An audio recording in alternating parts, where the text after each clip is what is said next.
Hey, Mike Blissett here, founder of Speak Like Your Pro Online, sharing ideas, tools and techniques to help you make better videos, speak with more confidence and grow your business using online video. And here I am in town today in the City of London in the financial district, and just heading over to the office to meet with Susan Heaton-Wright, who as well as being a good friend, a speaker buddy, is also a very successful coach, trainer and speaker.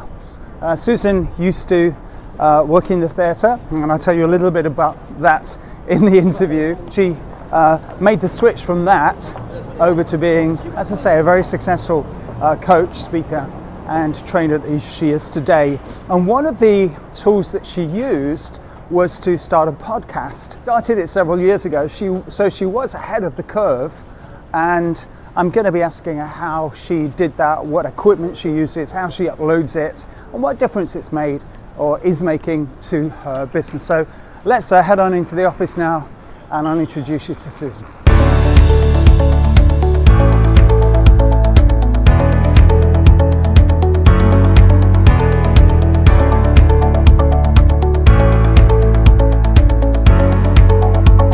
So Susan, how are you doing? I'm very well, thank you very much. Fantastic. Let me formally introduce Susan Heaton-Wright, the Superstar Communicator, and you are a trainer, a speaker, a coach, an all-round online and offline entrepreneur.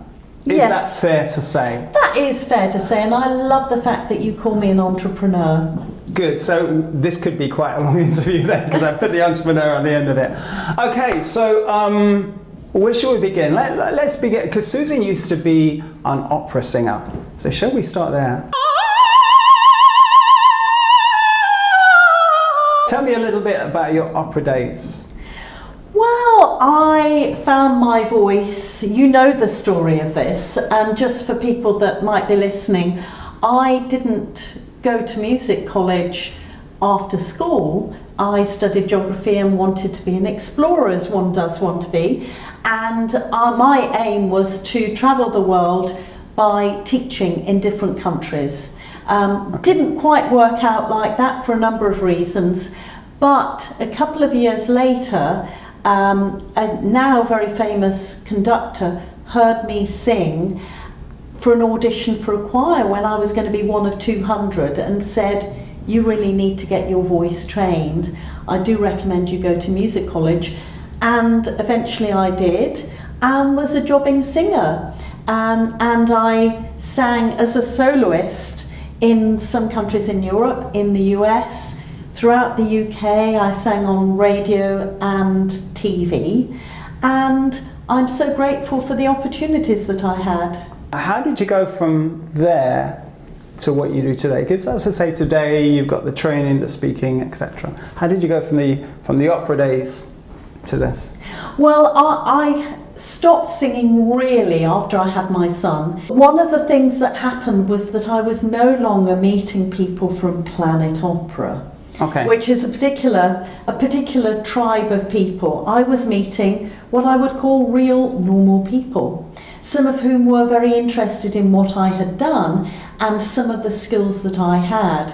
So there were people that were saying to me, "How is it that you can walk into a room and you look confident? And how do you project your voice?"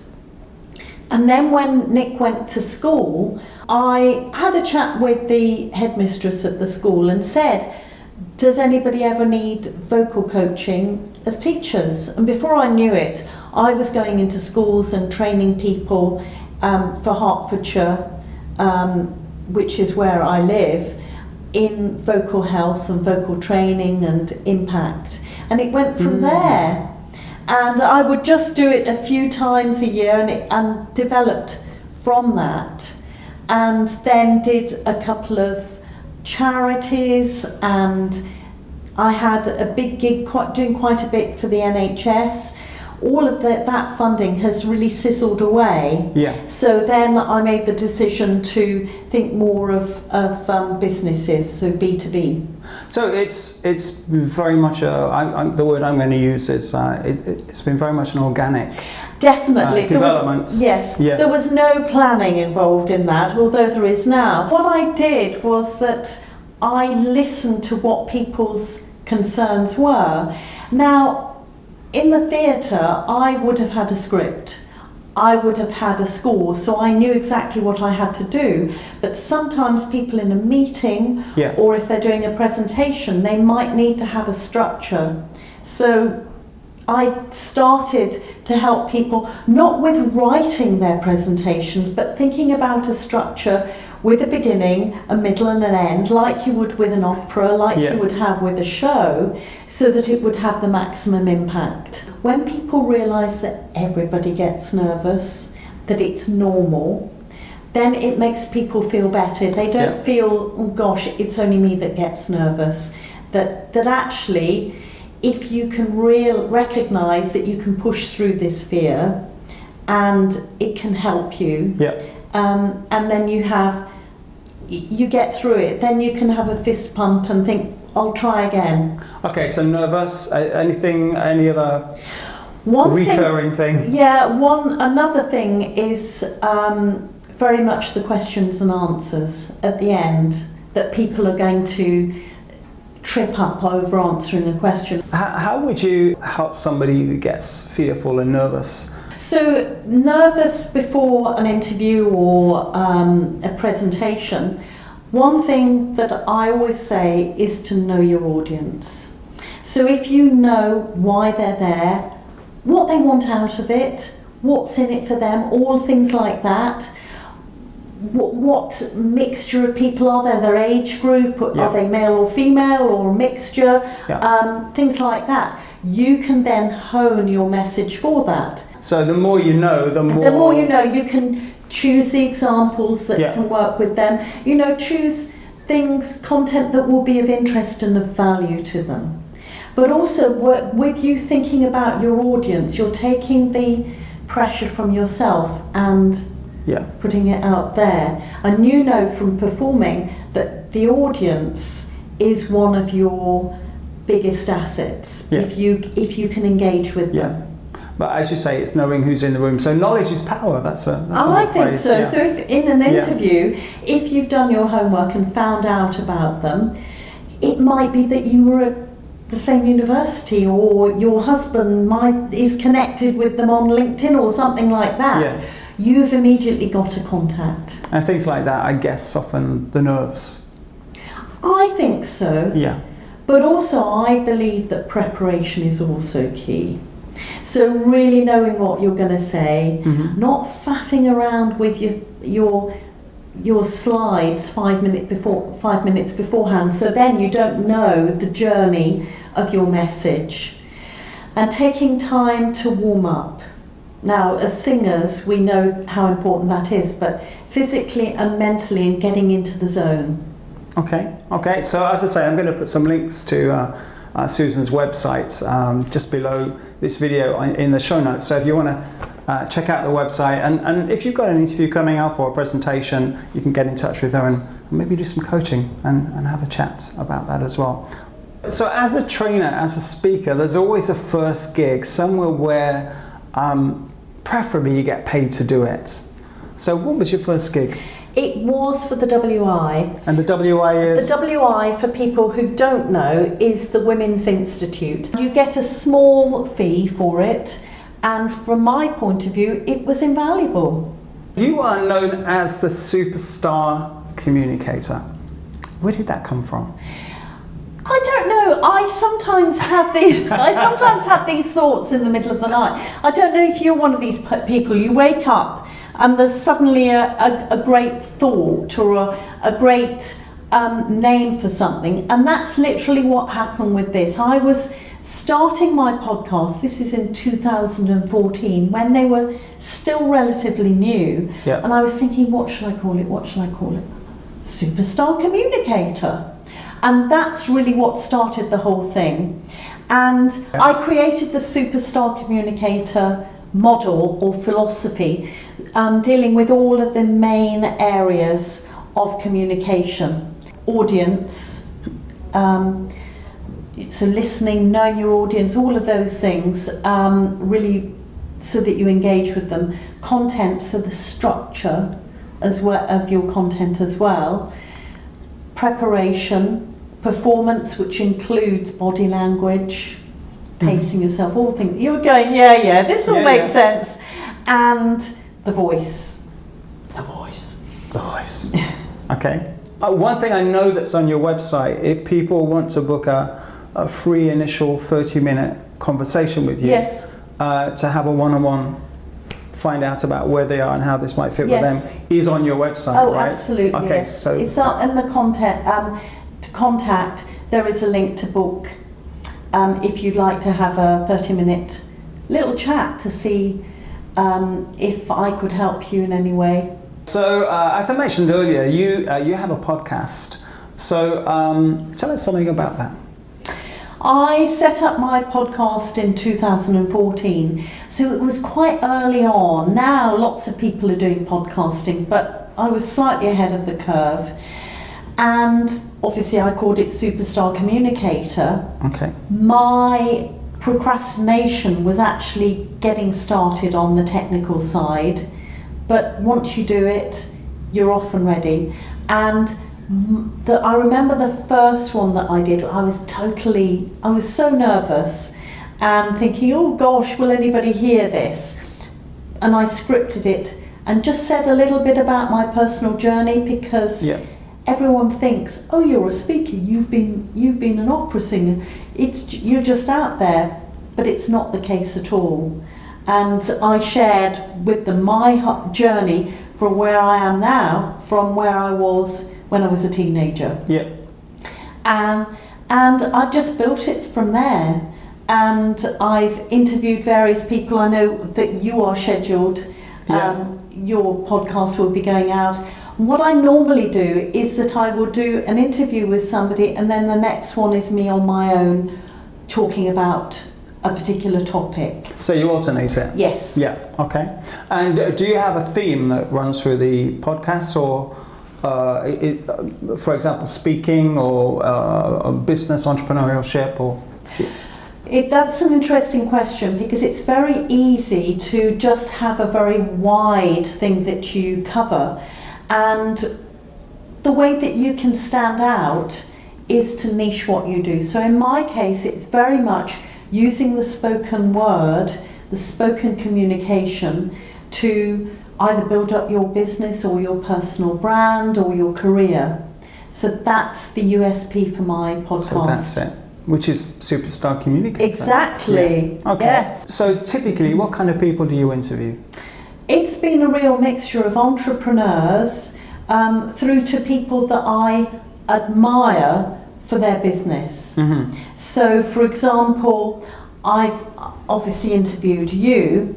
I interviewed one chap about pitching for investment.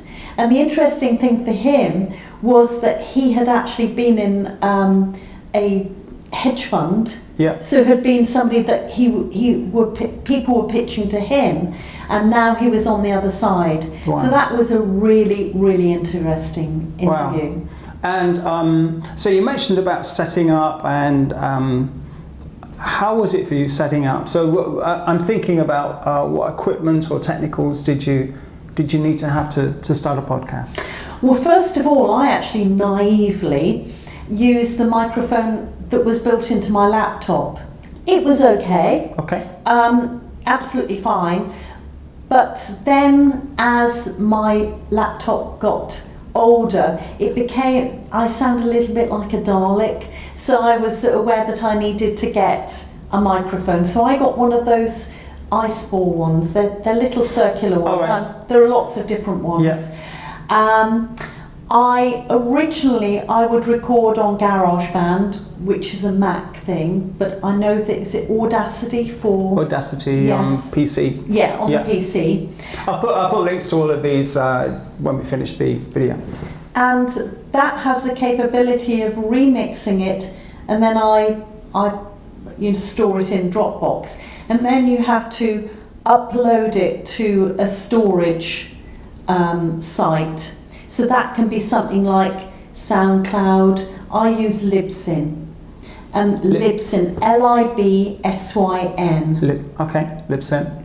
And then that distributes it to all of the sites that all the major ones for podcasts. All right, so I was going to ask you, so what platform do you have this hosted on? So it's I'm gathering from what you said that there's several or many, and uploading it to Libsyn distributes it. Absolutely, because I'm on iTunes, and you had to connect from Libsyn to iTunes. Okay. You can't do iTunes without Libsyn or another storage website. All right, so it's a facility to enable that to happen. Yes. What plans do you have for the future with the podcast? I want to do more. Now what I'm doing, where possible, is to record on video so that I can have a video version. Yeah. I'm starting to have a little bit more courage asking specific authors, if they'd like to come on. I need to spend a little bit of time with that. So if viewers want to subscribe to your podcast channel, where would they go to? Well, you can go to iTunes and just search for Superstar Communicator, and I can send you a link if you like. Yep, okay, I'll put it in the show notes. So it's Superstar Communicator on iTunes. It's on Stitcher, on Google Play. Yeah. I think it's on Spotify. It's all of the main ones. Is there a link from your website as well? There is, and it has got a feed of the last 4, but brilliant. It's worthwhile. I'll send you the iTunes link because actually then you can see all of them. Yeah. What does a week in the life of Susan Heaton-Wright, Superstar Communicator, look like? It's always varied. I'm sure you know, being an entrepreneur, it's never the same every week. And I have a calendar and I have to alter it every week, so you know, sort of blocks of time. So it can be anything from delivering one-to-one training, either online or face-to-face. It can be in a studio, it can be offices, always very varied.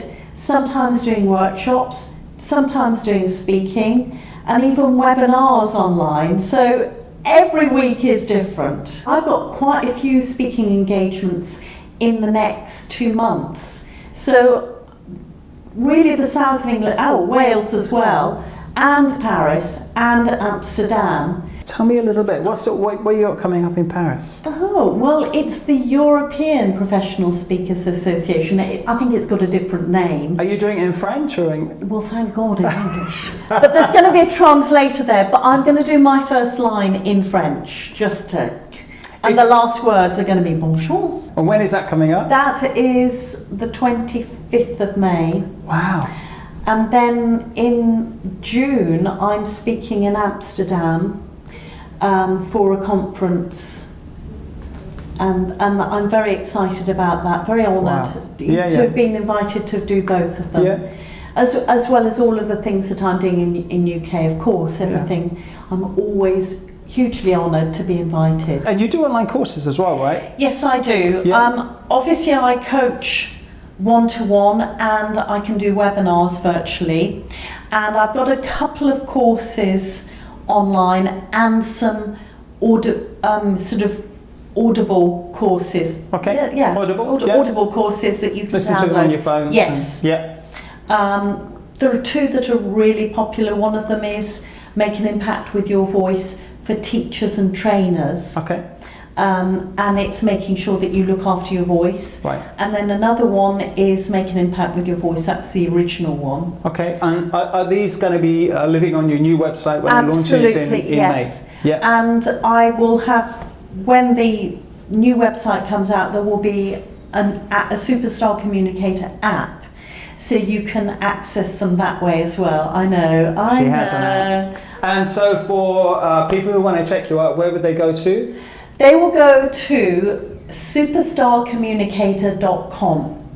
So that's the domain for the new one. Website. The existing one, and it will point to that, is executivevoice.co.uk. So executivevoice.co.uk. Yes. And there will be links to both of these in the show notes just underneath this video. So if people go to executivevoice.co.uk, they'll find your present website. Yes. And then as the new one becomes live in a few weeks, then the domain will be superstarcommunicator.com. but equally with executivevoice.co.uk, it'll still point you there to the new one. Yeah? That's okay, correct, great. yes. So you can't go wrong, basically. Oh. Okay, Susan, you've been an absolute diamond. Thank you so much for dropping in. Well, thank you so much for interviewing me. It's been such fun. Yeah, Susan is literally finished a meeting. She's just walking past the end of the street in the city, and now she's off to her next one. So thank you so much for doing this. Take care.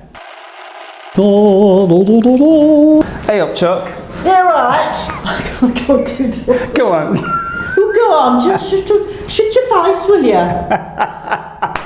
What are you laughing at?